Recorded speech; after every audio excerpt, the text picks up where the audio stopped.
অনিকেত, একদম খবর শুনলে এবং খবর শুনে কেমন লাগছে তোমার? খুবই ভালো লাগছে।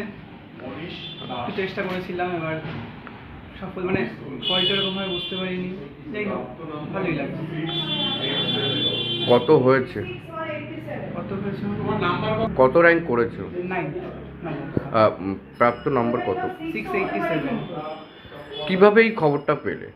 টিভির মাধ্যমে, মানে টিভিতে যখন রেজাল্ট শুনছিলাম তখন দেখতে পেয়েছি, শুনতে পেরেছি। একদম হাবড়ার ছেলে এইভাবে নাম শুনতে পেলে টিভিতে, কি বলবে?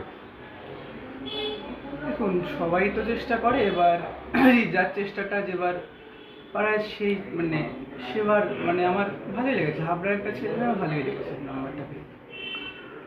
কত আশা করেছিলে?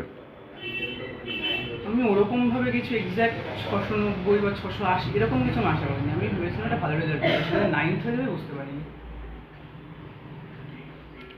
কি হতে চাও? ভবিষ্যতে ইঞ্জিনিয়ারিং লাইনে যাওয়ার ইচ্ছা আছে, এবার দেখা যাক। এবার পড়াশোনার পাশাপাশি আর কি কি করো? পড়াশোনার পাশাপাশি মাঝে মধ্যে একটু সিনেমা দেখা, তারপর একটু ঘুরে বেড়ানো, বন্ধুদের সাথে গল্প করা, এরকম মানে কিছু। নির্দিষ্ট তো কোনো টাইম ছিল পড়ার? না, ওরকম ছিল না। যেটা যে সময় মানে যতটুকু দরকার হবে ততটুকু। কোন স্কুলে পড়ো তুমি? প্রফুল্লনগর বিদ্যামন্দির। পড়াশোনা ছাড়া আর কি কি ভালো লাগে? গান? হ্যাঁ, গান শুনতে ভালো লাগে, সিনেমা দেখা এরকম ভালো লাগে। সিনেমাটা খুব ভালোবাসো? হ্যাঁ। কি নাম তোমার? অনিশ দাস।